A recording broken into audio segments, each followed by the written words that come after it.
समय की बात है जब कृष्णानगर राज्य में राजा विक्रमादित्य का राज था।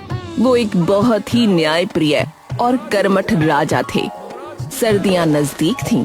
ऐसे में राज्य मंत्री विक्रमादित्य से वार्तालाप कर रहे थे। महाराज, पिछले वर्ष हमारे राज्य में ठंड के कहर से निर्धन परिवारों ने अत्यंत कठिनाइयां उठाई थी।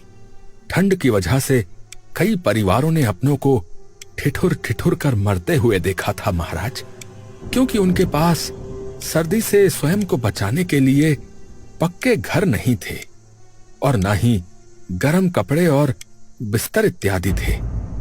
घर का तापमान ऊष्म रखने के लिए कोयले या लकड़ियों की व्यवस्था भी नहीं थी महाराज। ये तो अत्यंत दुख की बात है मंत्री जी। मंत्री जी, इस वर्ष किसी निर्धन परिवार को सर्दी की वजह से ऐसी परेशानी नहीं होनी चाहिए और ना ही सर्दी के कहर की वजह से किसी निर्धन की मृत्यु होनी चाहिए। हमारी तरफ से सभी निर्धन परिवारों को सहायता स्वरूप गर्म कपड़े और बिस्तर इत्यादि दिए जाएं। जिनके घरों की हालत ठीक नहीं है, उनके घरों की भी मरम्मत राजकोष से करवाई जाए। इसके साथ ही सभी निर्धनों के घरों में कोयले भी पहुंचाए जाएं, जिन्हें रात के समय जलाकर वो अपने घर को ऊष्म रख सकें और चैन की नींद सो सकें। ये उद्देश्य अति उत्तम है महाराज, परंतु बिना जांच किए खुले में ये मुनादी करवा दी गई तो हो सकता है कि जिन लोगों के पास ये सब कुछ पहले से हो, वो भी इसका अनुचित लाभ लेने के लिए झूठ का सहारा लें महाराज, और असली निर्धन परिवारों तक हम सहायता ना पहुंचा पाए। बात तो आपकी बिल्कुल सही है। तो आप ऐसा कीजिए, आप अपनी ही एक टुकड़ी के साथ पूरे राज्य का भ्रमण कीजिए और उन सभी निर्धनों के नाम सूचीबद्ध करिए जिनको सहायता पहुंचनी चाहिए। उसके बाद उन सभी के दस्तावेजों को तैयार करके हमारी राजसी मोहर लगवाई जाए। उसके बाद ही वितरण प्रारंभ किया जाए। अति उत्तम महाराज, अति उत्तम। जैसा महाराज का आदेश। जो आज्ञा महाराज। महाराज के आदेश से ये प्रक्रिया शुरू हुई। मंत्री कुछ आदमियों के साथ राज्य का भ्रमण करते हैं और उसने सभी गरीब परिवारों का नाम सूचीबद्ध किया। महाराज, सारी प्रक्रिया कर ली गई है। अब तो मात्र उन दस्तावेजों पर आपकी राजसी मोहर लगनी बाकी है। फिर हम वितरण प्रारंभ कर देंगे महाराज। तो हम आज से ही मोहरें लगाने का कार्य प्रारंभ कर देंगे। उसी समय एक आदमी दरबार में हाजिर हुआ। महाराज की जय हो। महाराज विक्रमादित्य, मैं रामेश नगर के राजा और आपके ससुर शिवसेन का दूत हूँ। एक दुखद संदेश है महाराज। महारानी गोदावरी का स्वास्थ्य अभी ठीक नहीं है और वो अंतिम समय में अपनी पुत्री यानी आपकी महारानी सुमित्रा से भेंट करना चाहती हैं। क्या माताश्री की तबीयत ठीक नहीं है? ये सुनकर महारानी की आंखों से आंसू बह निकले। महारानी, यह अश्रु बहाने का समय नहीं है। हमें अभी रामेश नगर के लिए प्रस्थान करना होगा। महाराज, आपकी अनुपस्थिति में राज्य कौन संभालेगा? हमारी अनुपस्थिति में राजकुमार प्रथमेश ही राज्य को संभालेंगे। ये सुनकर सभी दरबारी एक दूसरे का मुंह देखने लगे। हाँ पिताश्री, आप निसंकोच जाइए। हम राज्य को आपकी अनुपस्थिति में अच्छे से संभाल लेंगे। अति उत्तम राजकुमार, अति उत्तम। महाराज ने अपना रथ तैयार करवाया और महारानी के साथ कुछ सिपाहियों को लेकर उसी समय निकल गए। उनके जाते ही राजकुमार सिंहासन पर विराजमान हुआ। अगले दिन मंत्री राजकुमार को कार्यालय कक्ष में ले गया, जहाँ बहुत सारे दस्तावेज रखे थे। अरे, यह क्या? यहाँ इतने सारे प्रलेख। राजकुमार, सर्दी का मौसम निकट है।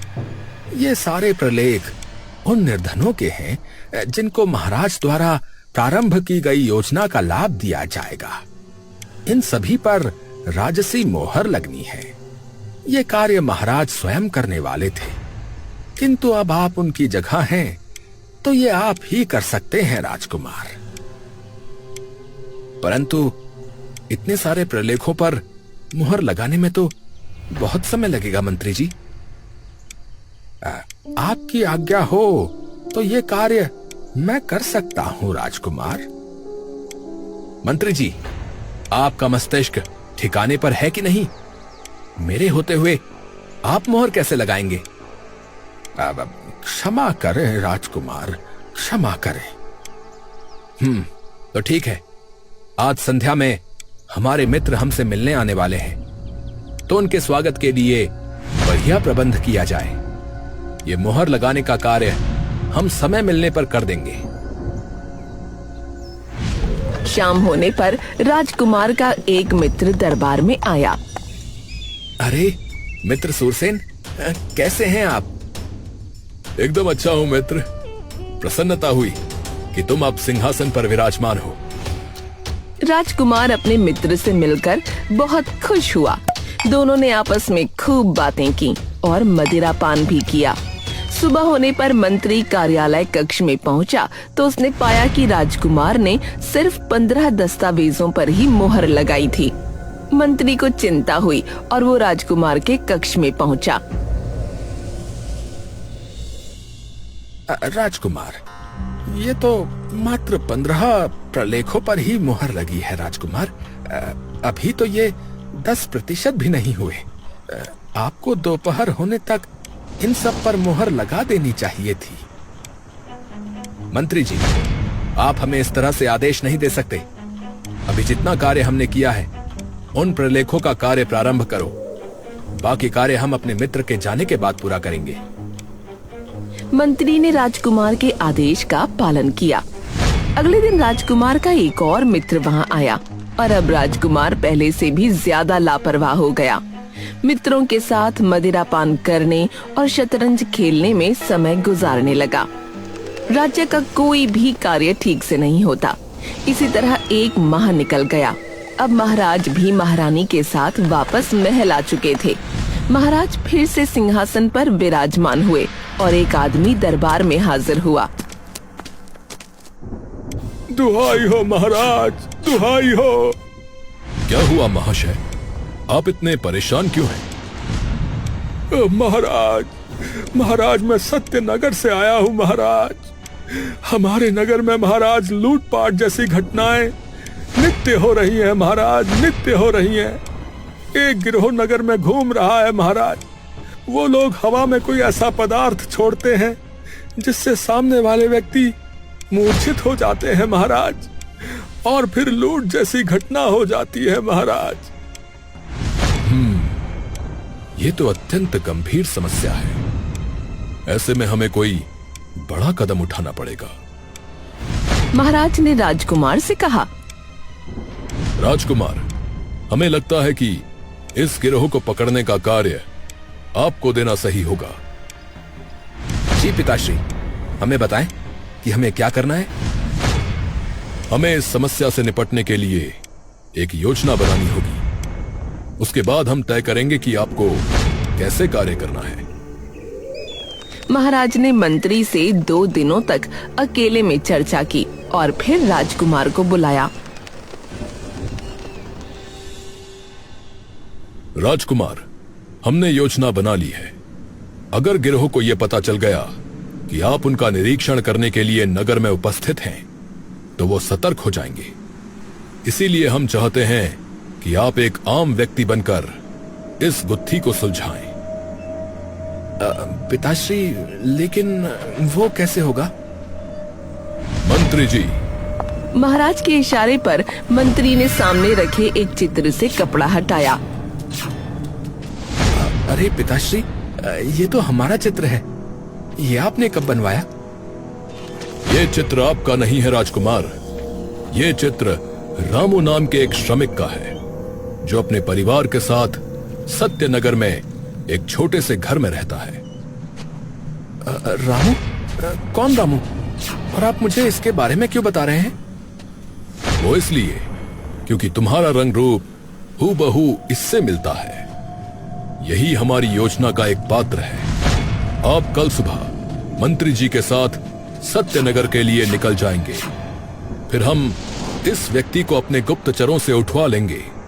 उसके बाद आप इस व्यक्ति की जगह इसके घर में जाकर इसके परिवार के साथ रहेंगे। इस तरह आप सत्यनगर में रहकर यह पता लगाएंगे कि वो लूटपाट करने वाला गिरोह कौन है और वो ऐसा कार्य क्यों कर रहा है। जो आज्ञा पिताश्री। राजकुमार को एक रथ में बैठाया गया और 2 दिनों की यात्रा के बाद वो सत्यनगर पहुंचा। मंत्री ने उसे साधारण वस्त्र पहना दिए थे। राजकुमार, यहाँ से सीधे जाने के बाद एक कुआं आएगा। उस कुएं के सामने ही रामू का घर है। आप बेझिझक जाकर उसमें रहना प्रारंभ कर दीजिए। परंतु ये ध्यान रहे कि किसी को ये लेश मात्र भी शक नहीं होना चाहिए कि आप राजकुमार हैं। राजकुमार मंत्री की बात सुनकर आगे बढ़ गया। रात काफी हो रही थी।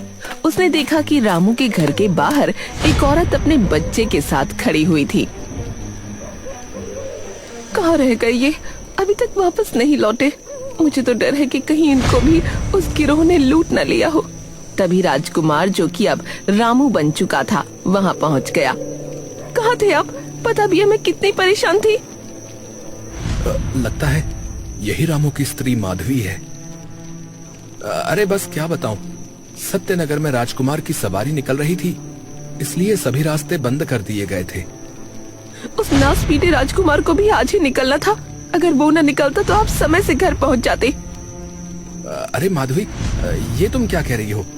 वो हमारे राजकुमार है। हमें उनके बारे में ऐसे नहीं बोलना चाहिए।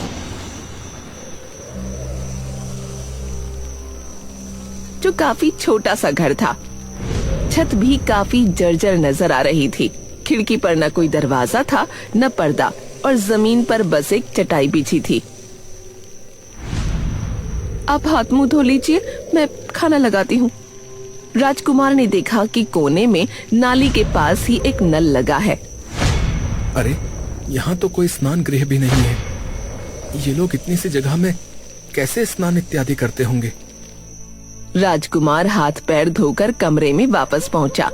माधवी ने रोटियां, कद्दू की सब्जी सबके लिए परोसी। अरे ये क्या? मात्र कद्दू की सब्जी? क्या हुआ आज आपको? ये कद्दू की सब्जी तो आपकी मनपसंद है ना? ऐसे हैरान क्यों हो रहे हो? अरे अरे, ये मैंने क्या बोल दिया? अरे अरे कुछ नहीं, मैं तो मात्र हास्य कर रहा था। ये कहकर राजकुमार ने खाना शुरू कर दिया। ये सब्जी तो ठंडी हो रही है। अभी गर्म नहीं है क्या? सर्दियाँ शुरू हो गई हैं जी। अब तो सब्जी ठंडी ही मिला करेगी, क्योंकि हमारे पास सर्दियों में घर को गर्म रखने के लिए कोयले नहीं है ना। अरे हाँ हाँ, मैं तो भूल ही गया था। राजकुमार ने खाना खाया और उसके बाद माधवी ने बिस्तर लगाया। अरे ये क्या? इतनी ठंडी धरती पर इस चटाई से तो लेश मात्र भी फर्क नहीं पड़ रहा है। एक मोटी कालीन होती तो इतनी ठंड नहीं लगती। जी, कालीन तो हमारे पास हर सर्दियों में नहीं होती। इस बार आपको कालीन का ख्याल कहाँ से आ गया? चलिए, ओढ़ने के लिए रजाई निकाल लेते हैं, नहीं तो आज हमारे शरीर की बर्फ जम जाएगी। हाँ हाँ, चलो चलो, रजाई निकाल लेते हैं। राजकुमार माधवी के साथ एक छोटे कमरे में गया तो वहाँ रखे संदूक के कोने पर जंग लगा हुआ था। ये संदूक के कोने पर जंग कैसे लगा है? अरे, आपको तो पता ही है ना, बरसात में कितनी छत टपक रही थी हमारी। तेज बारिश में बरसात का पानी सीधा इस कोने पर ही गिरता था। इसी वजह से संदूक का ये कोना गल गया। ये सुनकर राजकुमार चुप हो गया। उसने संदूक खोलकर रजाई निकाली तो रजाई का कोना भीगा हुआ था। अरे अरे, ये तो हमारी रजाई भी खराब हो गई। क्या ये रजाई अब प्रयोग में नहीं आ पाएगी? पता नहीं जी, अब तो इसको धूप में सुखाने के बाद ही पता चलेगा। अगर रजाई सूख गई तो काम में आ जाएगी, लेकिन अगर कोना ही गल गया होगा तो हमें परेशानी हो जाएगी। राजकुमार उसकी ये बात सुनकर परेशान हो गया। चलिए आज तो चादर ओढ़कर ही काम चलाना पड़ेगा। राजकुमार माधवी के साथ कमरे में पहुंचा। वो चटाई पर लेटा था और दूसरी तरफ माधवी थी। बीच में उसका बेटा चिंकू सो रहा था। अरे माधवी, इस चादर से तो कुछ भी फर्क नहीं पड़ रहा है। ऊपर से खिड़की से भी हवा अंदर आ रही है और नीचे धरती भी इस पतली सी चटाई की वजह से बर्फ जैसी महसूस हो रही है। हम ऐसे में कैसे सो पाएंगे? अरे आप तो हर बार मुझे हिम्मत देते हैं सर्दी से लड़ने की, इस बार आप कैसे हिम्मत हार रहे हैं? अरे इसको अब कैसे बताऊं कि इसके बराबर में राजकुमार लेटा है, रामू नहीं। मुझे तो लगता है कि मैं सुबह तक जीवित भी नहीं बचूंगा, इतनी सर्दी है। माधवी और चिंकू तो सो चुके थे, लेकिन राजकुमार को नींद नहीं आ रही थी। वो चिंकू से लिपट गया था, लेकिन अभी भी ठंड में बुरी तरह से ठिठुर रहा था। उस गिरोह का पता लगाने का कार्य कल से प्रारंभ करना है, लेकिन इतनी ठंड में तो मुझे निद्रा भी नहीं आ रही है। जैसे तैसे रात गुजर गई। सुबह होने पर माधवी राजकुमार से बोली, ए जी सुनते हो? राजकुमार हड़बड़ाहट में नींद से जागा। हाँ, बोलो, क्या हुआ? अरे घबराइए नहीं, मैं कह रही थी कि छत पर रजाई सूखने के लिए डाल देते हैं, दोपहर में धूप अच्छे से लगेगी तो सूख जाएगी। राजकुमार ने रजाई उठाई और माधवी के साथ छत पर गया। उसने देखा कि छत पर एक तरफ पानी भरा हुआ है। अरे ये क्या, छत तो स्वयं सूखी नहीं है, यहाँ रजाई कैसे सूखेगी? हाँ जी, इसकी मरम्मत हो जाती तो पानी इस तरह जमा नहीं होता। खैर अब इस पानी को सूत देती हूँ।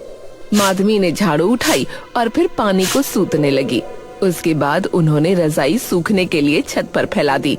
चलिए मैं नाश्ता बना लेती हूँ, आप इतने नहा लीजिए। हाँ, मैं इतने में स्नान कर लेता हूँ। राजकुमार नहाना चाहता था। आंगन में एक नल, एक बाल्टी और डब्बा था। राजकुमार ने पानी को हाथ पर डालकर महसूस किया। अरे इतना ठंडा पानी, इसी से स्नान करना पड़ेगा क्या? राजकुमार ने अपने बदन पर पानी डाला तो उसकी घिघी बन गई। वो नहाकर जैसे तैसे कमरे में पहुंचा और चूल्हे के सामने बैठ गया। अरे क्या हुआ आपको? अरे माधवी, पानी तो बर्फ से भी ठंडा निकल रहा था।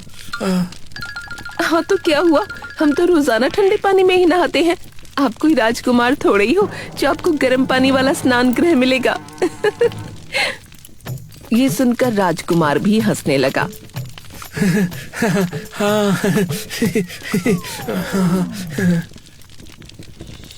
माधवी ने राजकुमार को चाय निकाल कर दी और खाने के लिए कुछ चने दिए। राजकुमार चाय की चुस्की लेने लगा। उसके शरीर में कंपकपी लगी थी। अगर ये चाय न मिलती तो मेरा तो आज सर्दी के मारे स्वर्गवास ही हो जाता। शुभ शुभ बोलिए जी, भगवान न करे। हम गरीबों के लिए तो यही चाय एक वरदान साबित होती है। चाय पीने के बाद माधवी ने उसे खाने का एक डब्बा दिया और बोली, आज आप काम करके समय से घर आ जाना, सर्दी बहुत ज्यादा है। हाँ माधवी, मैं प्रयास करूंगा।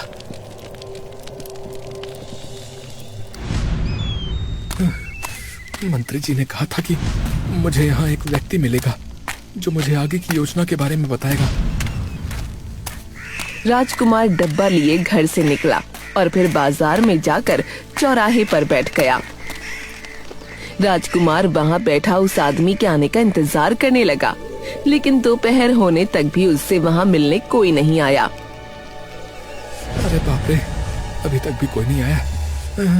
बहुत भूख भी लगी है, अब पहले भोजन ही ग्रहण कर लेता हूँ। हाँ। राजकुमार ने खाना खाने के लिए डब्बा खोला। उसके अंदर कुछ हरी मिर्च, 2 प्याज, 1 गुड़ की डली और 4 रोटियां रखी थीं। हे भगवान, ये भी कोई खाना है? राजकुमार को बहुत भूख लगी थी, लेकिन गुड़ और प्याज से रोटी कैसे खाए उसको ये समझ नहीं आ रहा था। बेटा बेटा एक रोटी दे दो बेटा, बहुत भूख लगी है, 2 दिन से कुछ नहीं खाया बेटा। हाँ, क्यों नहीं बाबा, आइए बैठिए। राजकुमार ने उसे बैठाया और डब्बा उसके सामने रख दिया।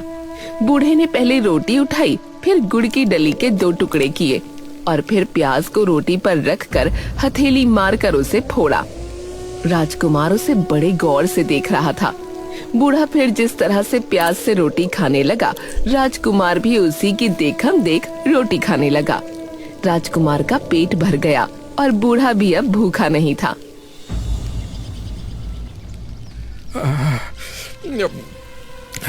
भगवान तुम्हारा खूब भला करे बेटा, खूब पूतो फलो, खूब सुखी रहो बेटा। राजकुमार रात होने पर घर पहुंचा और उसने 5 मोहरें माधवी को दी। ये लो माधवी, आज की कमाई। अरे वाह, आज तो आपको बड़े अच्छे पैसे मिल गए जी। अरे नहीं, कहीं मैंने अधिक मोहरें तो नहीं दे दी। चलिए रजाई उतार लाते हैं, वरना ओस से पूरी तरह भीग जाएगी। सभी ने एक साथ खाना खाया और फिर सोने के लिए बिस्तर पर आ गए, लेकिन रजाई ओढ़ने के बाद भी उसे सर्दी लग रही थी। अरे माधवी, रजाई से तो अभी भी हवा भीतर आ रही है। हाँ जी, रजाई काफी पुरानी हो गई है, इसलिए रुई कहीं कहीं से टूट रही है। अब तो इन सबको झेलते हुए ही रात गुजारनी पड़ेगी। ये लोग कितने हिम्मत वाले हैं। मात्र 2 दिनों में मेरा क्या हाल हो गया, और ये लोग हर साल ऐसे ही जीवन व्यतीत करते हैं। माधवी, मुझे लगता है कि हमें महाराज से सहायता मांगनी चाहिए। हम उनकी प्रजा हैं, उनको सर्दी के कहर से हमें बचाने के लिए कुछ तो करना ही चाहिए। अरे आप भूल गए क्या, राजा का मंत्री आया तो था, पूरे इलाके के गरीबों के नाम और पते लिख कर ले गया था। कह रहा था सर्दी आने से पहले ही सभी के घरों की मरम्मत होगी, नई रजाई और गर्म कपड़े मुहैया कराए जाएंगे, और सभी घरों में गर्मी का तापमान सही रहे उसके लिए लकड़ियां और कोयले भी पहुंचाए जाएंगे। क्या मंत्री जी आए थे और ये सब बोलकर गए? हाँ, यही सब वादे थे उनके, लेकिन अभी तक उनका कोई अता पता नहीं है। अगर उनके वादे पूरे हो जाते तो खिड़की पर खटका होता, हमारी छत भी ठीक हो जाती, जिससे हमारा संदूक और रजाई भी खराब ना होती। नहाने के बाद हमारे पास कोयले होते, जिससे हम शरीर को ताप सकते, और सर्दी के कहर से हम सब अपना बचाव आसानी से कर पाते। लेकिन वो मुआ मंत्री बस हम सबके बारे में पूछताछ करके चला गया। राजकुमार अब गहरी सोच में डूब गया। उस बूढ़े की शक्ल भी बार बार उसकी आंखों में घूम रही थी। अगली सुबह वो चौराहे पर न जाकर सीधा राजमहल पहुंच गया। अरे राजकुमार, आप अचानक यहाँ कैसे? क्या उस लुटेरे गिरोह का कुछ पता चला? पिताश्री प्रणाम। जो लुटेरे लोगों को इस समय लूट रहे हैं ना, अभी उनको पकड़ने से अधिक आवश्यक है कि राज्य में जो निर्धन लोग सर्दी का कहर झेल रहे हैं उनकी सहायता की जाए। हाँ, कैसी सहायता राजकुमार? मैं मात्र 2 दिन भी रामू बनकर ठीक से नहीं रह पाया पिताश्री। हमारी निर्धन प्रजा कितनी कठिनाई से जी रही है। उनके घरों को ठीक कराने की आवश्यकता है, और उनके पास खाने को मात्र रोटी और प्याज भर है। गर्म कपड़े उनके पास नहीं है पिताश्री। सोने को गर्म बिस्तर, रजाई इत्यादि नहीं है, और आग सेकने को कोयले तक नहीं है। वहां ठंडे पानी से स्नान करना पड़ता है।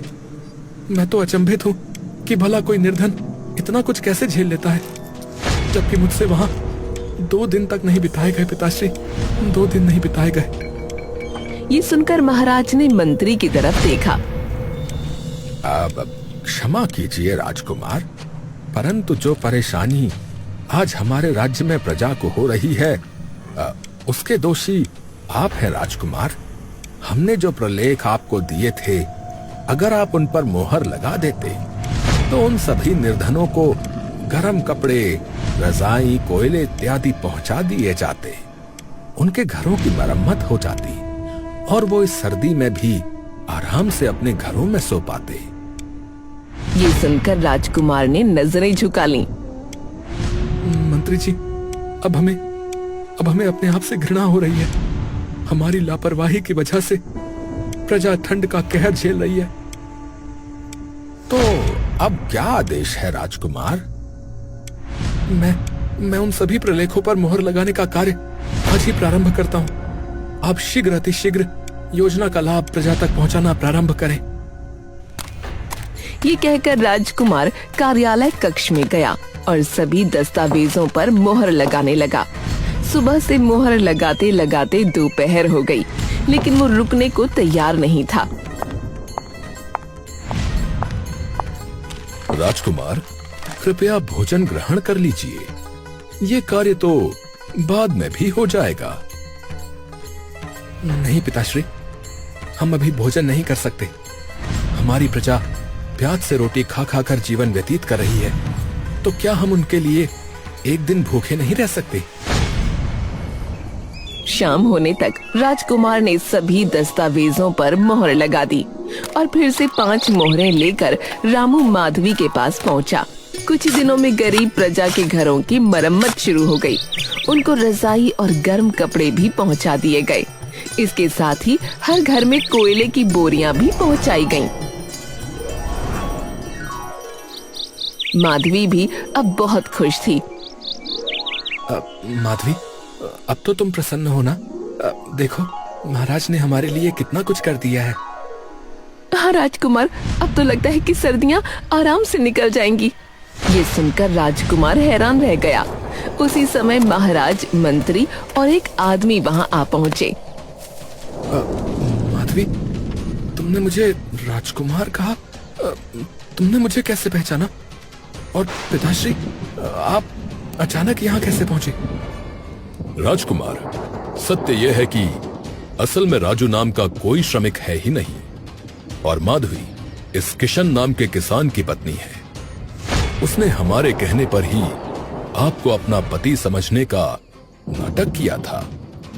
आपने हमारी अनुपस्थिति में जिस तरह से लापरवाही करके प्रलेखों पर मोहर नहीं लगाई थी, उससे हमारी प्रजा को क्या क्या मुसीबतें झेलनी पड़ रही हैं, इसका आभास आपको कराना आवश्यक था। हमें प्रसन्नता है इस बात की कि आपने अपनी भूल मानी और अपने कर्तव्य को निभाया। ये सुनकर राजकुमार ने महाराज के आगे हाथ जोड़ लिए। क्षमा करें पिताश्री, क्षमा करें। अब हम कभी अपने कर्तव्य को लेकर लापरवाही नहीं करेंगे। अब राजकुमार का दिल पुरसुकून था। राजकुमार आज भी खाना खाते समय जब प्याज की तरफ देखता है तो उसे याद आ जाता है कि कड़कती सर्दी में कभी इसी प्याज ने उसकी भूख मिटाई थी।